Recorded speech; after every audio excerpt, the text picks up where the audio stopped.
안녕하세요. 오늘도 사연살롱을 찾아주셔서 감사합니다.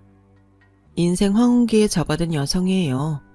30년 가까이 한 남자의 아내이자 며느리로 살았지만 남은 거라곤 병든 몸과 썩어 문드러진 마음뿐이었어요. 그러던 제가 생각지도 못한 일을 겪으며 지금은 내 인생의 황금기를 보내고 있답니다. 내 인생의 기적은 없을 거라고 생각했는데 모든 욕심을 버린 순간에 비로소 눈앞에 기적이 펼쳐지는 걸 보니 인생은 살아볼 만한 가치가 있는 거라는 생각이 드네요. 남편과 저는 중매로 결혼했어요. 당시 저는 동사무소에서 말단 공무원으로 일하고 있었는데 저희 동사무소에 자주 찾아오시는 동네 반장님이 주선을 해주셨죠. 일단 나 믿고 한번 만나봐. 사람이 아주 진국이야. 회사 다니다가 몇 년 전에 부친이 돌아가시고부터 식당을 물려받아 하고 있는데 분전까지 두고 있는 가게라 벌이도 괜찮고 인물도 좋다니까. 시어머니 자리도 사람이 참 좋아. 맏아들인데도 결혼하면 분가시키겠다고 하더라고. 홀어머니인데도 맏아들 분가시켜주겠다는 사람이 어디 흔한 줄 알아? 그간 내가 성사시킨 혼사가 한둘이 아니지만 이런 자리는 정말 흔치 않아. 내가 선영씨니까 특별히 주선하는 거야. 반장님 말만 들어보면 저한테 감지덕지한 자리임에는 틀림없었어요. 내심 그렇게 좋은 자리라면 왜 나한테 돌아왔을까? 의구심이 들긴 했지만 그런 생각을 무시하고 말았죠. 딱히 결혼이 급한 나이도 아니었고 결혼할 마음도 없어서 관심이 없었거든요. 하지만 하루가 멀다 하고 찾아와 시도 때도 없이 선자리를 들이미는 통에 결국 맞선 자리에 나가게 됐어요. 저보다 6살 많은 남편은 반장 아줌마 말대로 좋은 사람 같더군요. 그쪽도 저처럼 억지로 끌려나온 자리였을 텐데도 싫은 티 하나 안 내고 매너 있는 모습을 보여주었거든요. 죄송한 얘기지만 저는 아직 결혼 생각이 없어요. 반장님이 하도 닥달을 하셔서 이렇게 나오게 됐어요. 괜찮아요. 그럴 거라고 예상했으니까요. 수정씨 나이면 아직 한창 즐길 때 아닙니까? 오늘은 그냥 점심 한 끼 맛있게 먹는다 생각하세요. 저도 그럴 생각입니다. 남편은 시종일관 여유 있는 모습을 유지했어요. 그래서 더 가치 있는 시간이 편했는지도 모르겠네요. 그날 우리는 유명 체인인 패밀리 레스토랑에서 점심을 먹고 근처 고궁 산책을 하고는 헤어졌어요. 그런데 선을 보고 한 달쯤 지났을까? 퇴근을 하려고 동사무소를 나섰는데 남편이 저를 기다리고 있는 거예요. 말로는 지나가다가 같이 저녁을 먹을까 하고 왔다는데 그런 사람치고는 너무 차려입고 왔더라고요. 그래도 제 직장까지 찾아온 사람을 그냥 돌려보낼 수 없어서 저녁 식사를 함께 했어요. 남편은 여유 있던 이전 모습과 달리 뭔가에 쫓기는 사람처럼 안절부절하는 모습이었죠. 나중에 한 사실이었지만 남편은 수년간 만나던 사람이 있었다나 봐요. 여자 쪽 부모님이 결혼을 반대하시는 바람에 잠깐 헤어진 상태였고 그 사이 저와 선을 봤던 모양이었죠. 남편은 시간을 두고 여자 쪽 부모님을 설득하려고 했는데 얼마 전에 그 여자가 결혼한다는 소식을 들은 거였죠. 일종의 복수라고 할까요? 남편은 자기를 버린 여자보다 먼저 결혼할 생각에 서둘러 혼처를 물색했고 그중 남편의 레이더에 걸린 사람이 바로 저였던 거예요. 그때까지만 해도 그런 사실을 까맣게 몰랐던 저는 전과는 달리 저돌적으로 나오는 남편한테 속수무책으로 당해버렸어요. 매일 퇴근 시간에 맞춰 제가 일하는 동사무소를 찾아오는 건 물론 몰래 저희 부모님까지 찾아가 인사를 드렸더라고요. 물질 공세로 저희 부모님과 제 동생의 환심을 산 남편은 결국 결혼식 낙을 받아냈고 저는 등 떠밀려 결혼을 하게 되었어요. 결혼까지 걸린 시간은 남편과 재회하고 2달 남짓한 시간이었죠. 결혼 전에는 입속의 혀처럼 달콤한 말만 했던 남편은 신혼여행에서 돌아온 이후 완전 다른 사람처럼 변했어요. 애초에 분가를 조건으로 삼았었지만 그 약속조차 지키지 않았어요. 아가, 결혼식이 코앞이라 아직 마땅한 집을 못 구했지 뭐니? 니들 신혼 찍고 할 때까지만 우선 집에 들어와 살아라. 길어야 몇 달이니까 너무 걱정 말고. 참, 혼수는 일단 2층에 풀어놔라. 분가를 할 때 하더라도 어차피 니들이 쓸 물건인데 여기서 사는 동안 써야 하지 않겠니? 그땐 시어머니 말을 철석같이 믿었어요. 설마 집안 된 집안으로 한 약속을 그렇게 손바닥 뒤집듯 뒤집을 줄은 몰랐으니까요. 몇 달 정도 걸릴 거라던 분가는 1년이 지나고 2년이 다 되도록 조금도 진전이 없었어요. 남편한테 분가 얘기를 꺼내면 가게 일로 바쁜데 쓸데없는 걸로 사람 귀찮게 한다며 화를 내기 일쑤였죠. 사람 좋다던 시어머니는 드라마에서 보던 악덕 시어머니 저리 가라였어요. 제가 설거지를 할 때마다 물 아끼라고 타박이셨고 세탁기를 사용하면 전기세며 물세가 많이 나온다고 어지간한 건 손빨래로 하라고 다그치셨어요.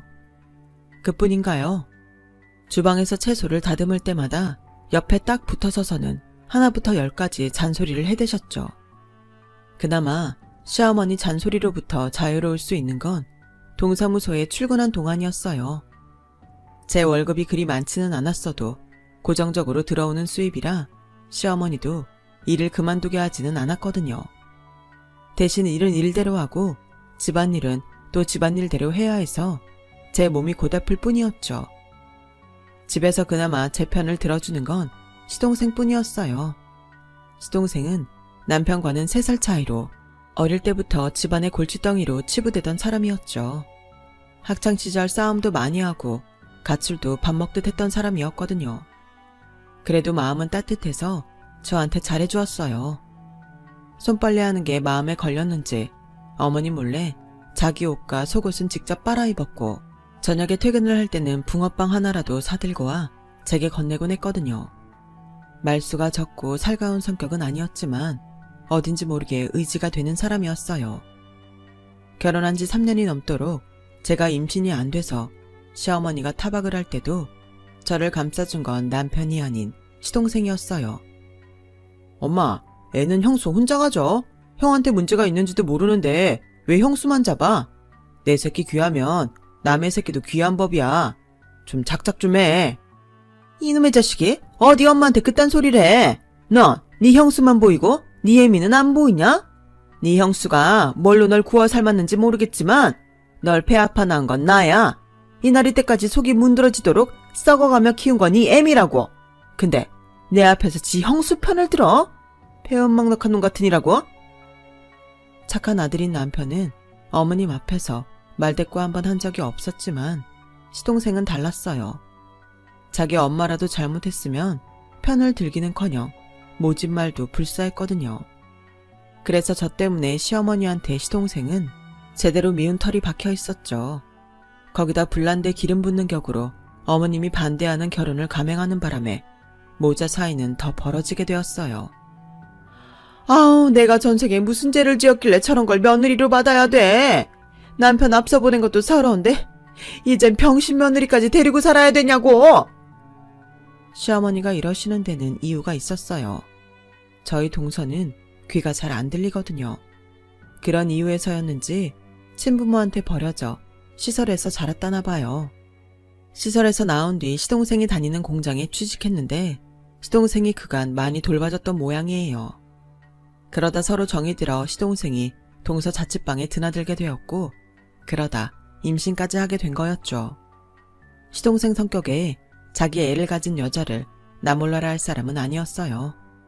오히려 어머님이 반대할 걸 대비해 식도 올리기 전에 혼인신고부터 했으니까요. 엄마가 반대해도 별 수 없어. 이미 혼인신고도 했으니까. 그러니까 이 사람한테 뭐라고 하지 마.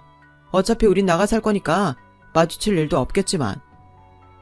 동서가 살던 자취방에서 신혼생활을 하겠다고 하자 어머님은 극구 반대했어요. 애까지 벤애를 코딱지만한 방에서 살게 할 만큼 내가 모진 사람으로 보이더냐? 쓸데없는 소리 말고 집으로 들어와. 분가는 네 형이 하면 되니까. 얼떨결에 분가를 하게 된 저는 내심 기쁜 마음이 들었지만 그간 살면서 본 시어머니를 생각하면 동서한테 미안한 마음이 들었어요. 그리고 그런 걱정은 현실화되어 갔죠. 동서가 다니던 공장을 그만두게 하고 집에서 살림을 살게 한 시어머니는 저한테 그랬던 건 비교도 안 될 만큼 혹독하게 동서를 잡아댔어요. 매주 시댁에 찾아갈 때마다 동서 얼굴이 점점 더 상해가는 걸 보니 얼마나 스트레스를 받았을지 안 봐도 비디오였죠. 그런데도 동서는 싫은 내색 한 번 안 하고 모진 시집살이를 버텨나갔어요. 결혼하고 몇 달 뒤부터 분점에서 일을 하게 된 시동생은 식당 일 때문에 바빠 집안일에 관여할 새가 없어서 동서의 외로움은 더했을 거예요. 그걸 알면서도 그때는 저도 동서한테 손을 내밀지 않았어요. 내심 셈이 났거든요. 저는 못 갖는 아이를 별 노력도 없이 가진 동서가 그땐 왜 그렇게 미웠나 몰라요. 동서가 아들을 낳자 시샘은 더 애망갔어요. 온 가족이 다들 아이한테 빠져서 얼굴에 웃음꽃이 피는데도 저는 속에서 천불이 났거든요.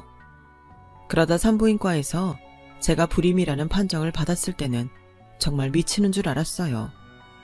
그간 내 탓이 아닌 남편 탓일지도 모른다는 핑계를 댔었는데 이제는 그럴 수도 없게 됐으니까요. 시댁에 들렀다 오는 날이면 남편은 더 제게 눈치를 줬어요. 도대체 당신은 어떻게 살았길래 애도 못 갖는 몸이 된 거야? 혹시 결혼 전에 난잡한 성생활을 했던 건 아냐? 여보, 그게 무슨 말도 안 되는 소리예요. 당신이 내 첫남자인 거 알면서 그런 소리를 해요. 아이 때문에 당신이 속상한 건 알지만 나도 당신만큼 속상하고 힘들다고요. 하루가 멀다 하고 아이 때문에 부부싸움이 벌어졌고 그럴 때마다 남편은 날카로운 말로 제 가슴에 비수를 꽂았어요. 말로도 사람을 죽일 수 있다는 걸 그때 처음 알았죠. 그러던 어느 날이었어요. 동서가 제가 일하는 동사무소로 찾아왔더라고요. 병원에서 보호자를 데리고 오라고 했다는데 시동생이 가게 일로 바빠서 차마 얘기를 못했다며 저보고 같이 가달라고 하더군요. 솔직히 귀찮았지만 이제 겨우 3돌 지난 애까지 데리고 제 직장까지 찾아온 동서를 모른 척 할 수가 없어서 같이 가주었어요. 그런데 대장암이라고요? 그럼 수술을 하면 살 수는 있는 거죠? 현재 상태로서는 수술이 불가능합니다.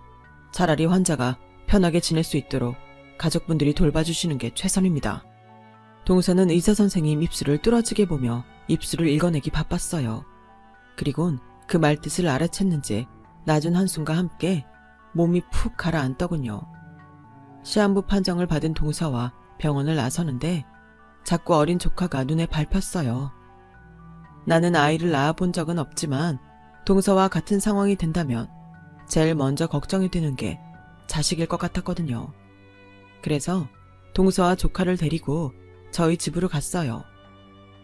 동서, 지금부터 정신 똑바로 차려야 돼. 동서한테는 남편도 있고 자식도 있잖아. 병원에서 한 말은 다 있고 어떻게든 살 생각만 해. 알았어? 동서는 제 손을 잡고 한참을 흐느끼며 울었어요. 그리고는 혹시 자기가 잘못되면 자기 아들 좀 돌봐달라고 부탁을 하더군요. 걱정하지 마. 원인은 내가 돌봐줄 테니까 아무 걱정 말고 동서는 병 나을 생각만 해.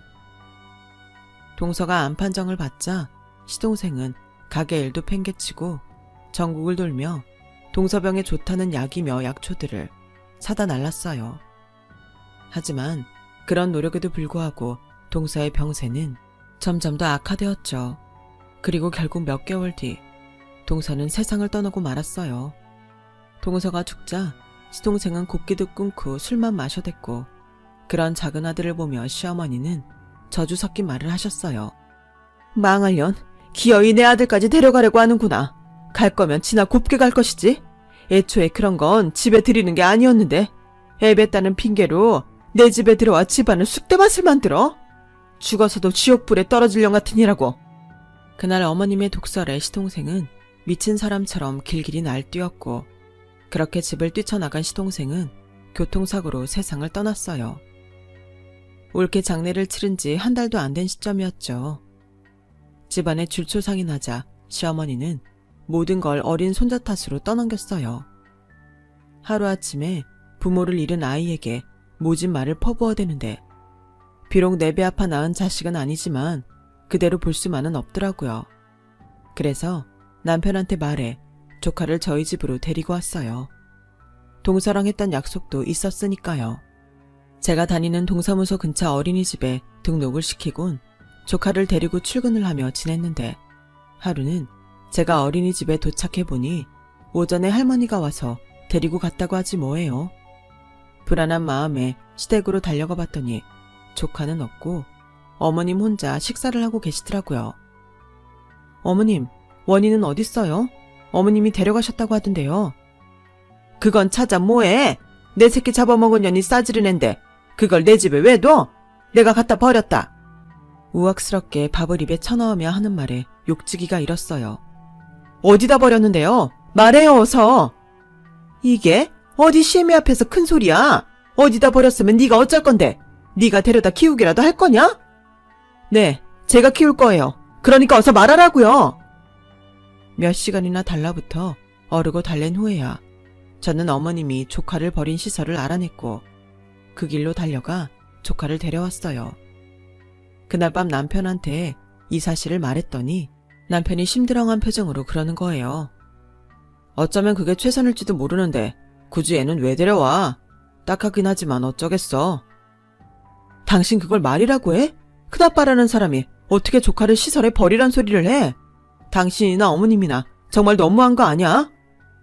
그럼 어떻게 해? 저 어린 걸 어머니한테 키우라고 하겠어? 아니면 당신한테 키우라고 하겠어? 게다가 애 하나 키우는데 돈이 얼마나 드는지 알아? 안 그래도 가게 사정이 안 좋아서 분점을 정리해야 할 판인데 그러니까 당신도 제발 일 좀 버리지 말라고. 내가 키울게. 그러니까 다시는 시설에 보내자는 말 하지 마. 그리고 돈이 왜 없어?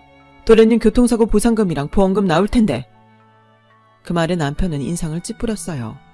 아무래도 남편이 보상금을 노리고 있던 모양이었어요. 그 모습을 보니 그간 살부비고 살아온 남편이 낯설게만 느껴지더라고요. 다른 것도 아니고 자기 동생 목숨값을 탐내다니 인간 같지도 않았어요. 저희 생활이 어려우면 말도 안 해요. 분점을 접는다 해도 본점 매상만으로도 충분히 넉넉한 생활이 가능하고 적기는 하지만 저도 벌고 있는데 조카 몫의 보험금까지 넘보다니 말이죠. 그래서 보상금과 보험금이 나오자마자 조카 이름으로 은행에 정기 예금을 들어버렸어요. 남편이 손대지 못하게요. 저희 집으로 온 조카는 한동안 엄마랑 아빠를 찾아댔지만 어린 게 눈치가 있어서 그런가 얼마 지나자 더는 자기 부모를 찾지 않았어요. 대신 저한테 많이 의존하는 모습을 보였죠. 시댁에 갈 때는 조카를 저희 친정엄마한테 맡기곤 했어요. 시어머니가 조카를 볼 때마다 못 잡아먹어 안달이셨거든요. 애도 할머니가 자기를 싫어하는 걸 아는지 친가에 가는 걸 싫어했어요. 그렇게 1년이 지나 동서 기일이 되었어요. 부모 없이 자란 사람이라 제사를 지내줄 사람이 없어서 제가 약식으로 간단히 제사를 지내주었어요. 남편은 쓸데없는 짓을 한다며 화를 냈지만 어린 조카를 생각해서라도 그러는 게 도리라고 생각했어요. 시동생 제사는 매년 시댁에서 지내고 동서 제사는 집에서 제가 지냈어요. 조카가 자라면서는 조카랑 둘이 지냈고요. 시동생 내외가 세상을 떠난 지 7, 8년쯤 되던 애였어요. 남편이 뜬금없이 은행에 넣어둔 조카의 예금 얘기를 하더라고요. 그동안 먹이고 입혀줬는데 그 돈 좀 뺏어 쓰는 게 뭐가 어때서 그래? 좋은 사업 투자건이 생겨서 그래. 돈 불려서 원금 그대로 줄 테니까 예금 좀 찾아와. 투자? 그런 건 당신 돈으로 해. 그리고 지금껏 원희를 당신 돈으로 키웠는 줄 알아? 내가 번 돈으로 키웠어.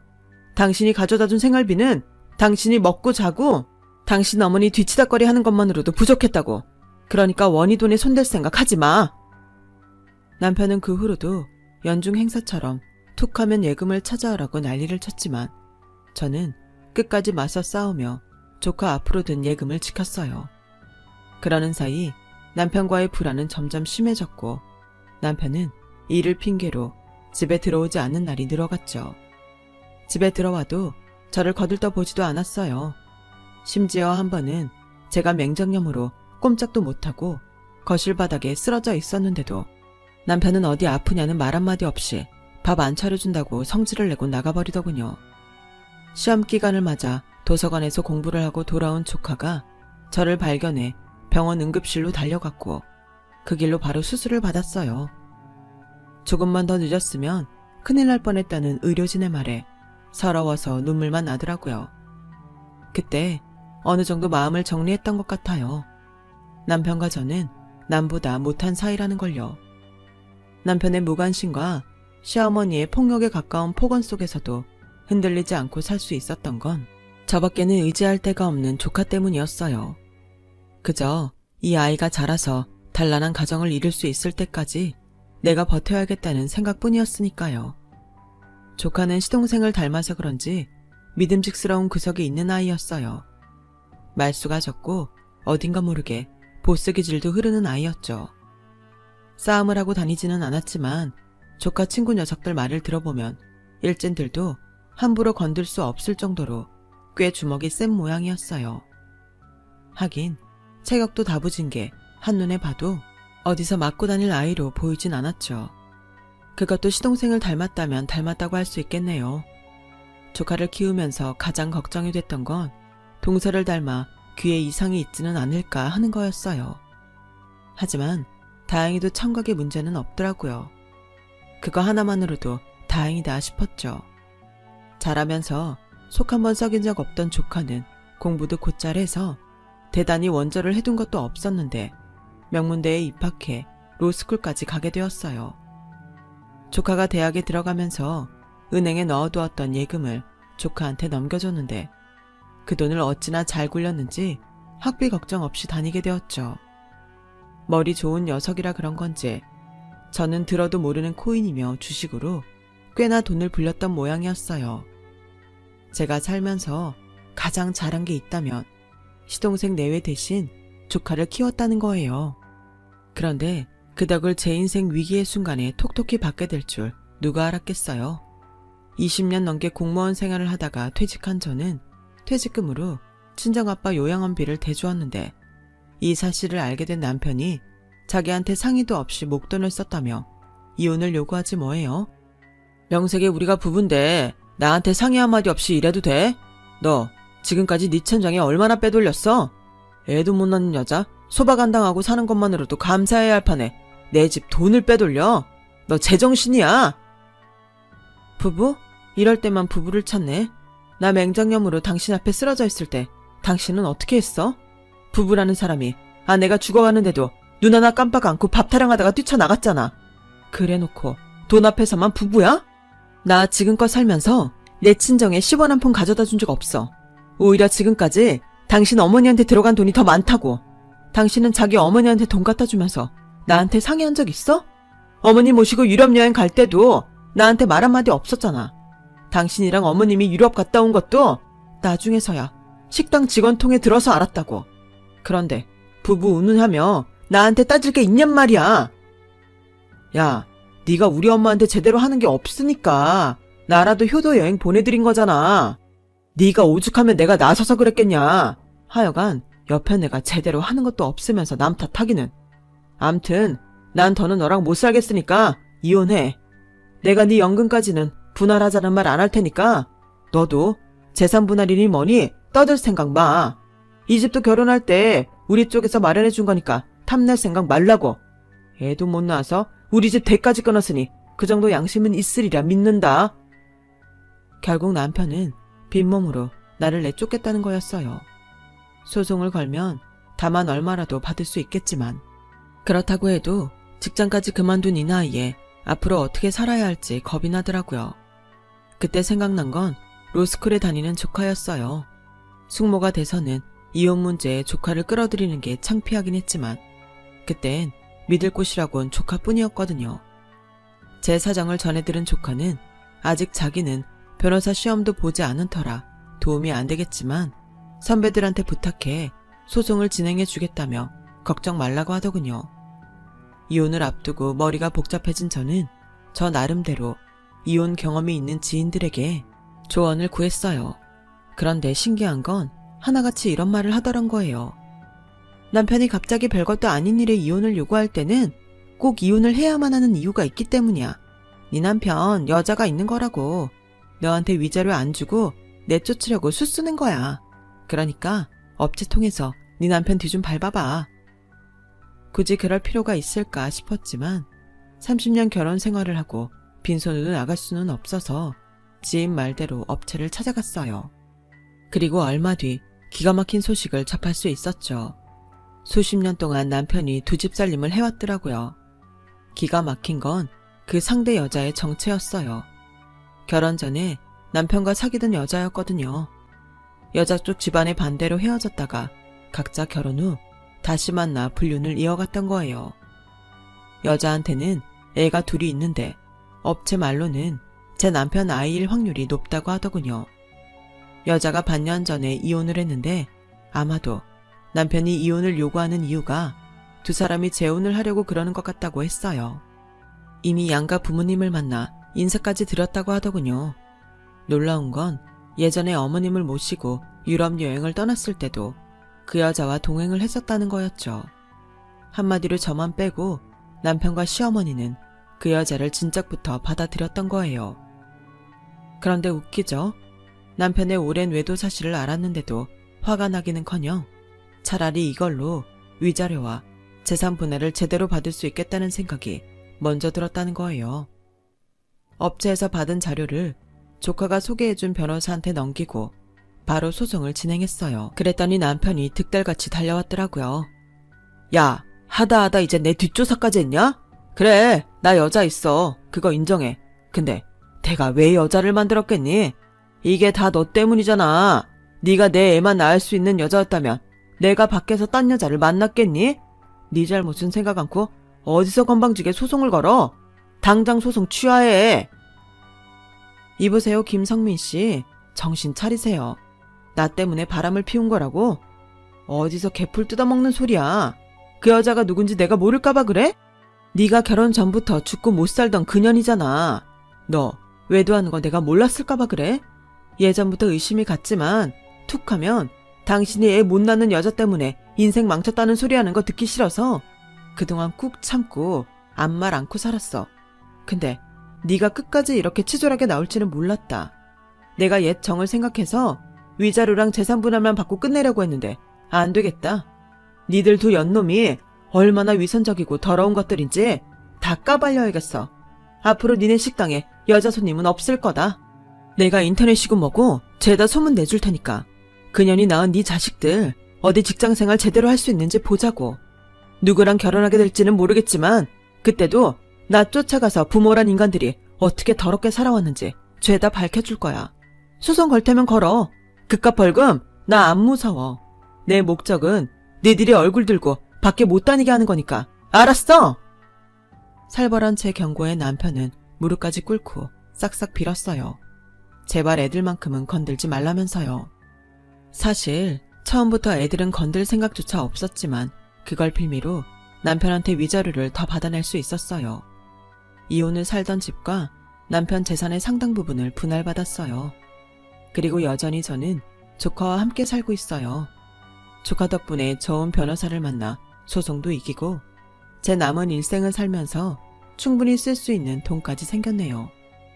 조카는 이참에 그동안 못해본 일들을 실컷 하고 살라고 하더라고요. 누구의 아내도 아니고 누구의 며느리도 아닌 제 이름 오수정으로 살라고 말이죠. 그렇게 살다가 나이가 들면 제 노후는 자기가 책임지겠다나요? 세상에 홀로 버려진 저를 가슴으로 품어주었으니 앞으로는 자기가 숙모인 저를 보살피겠다고요. 비록 한때 동서를 쉬게 했던 거에 대한 미안함으로 품은 조카였지만 제 인생에서 가장 잘한 일이 되었네요. 앞으로 이 녀석이 좋은 짝을 만나 행복한 가정을 꾸릴 때까지 사랑 듬뿍 주며 행복하게 함께 살아보겠습니다. 지금까지 제 사연을 들어주셔서 감사합니다. 들어주신 모든 분들의 주변에 멋진 인연들이 가득하기를 진심으로 바랍니다. 여러분, 사연 댓글의 응원과 현명한 조언 부탁드려요. 좋아요와 구독은 저에게 큰 힘이 됩니다. 오늘도 좋은 일 가득하세요.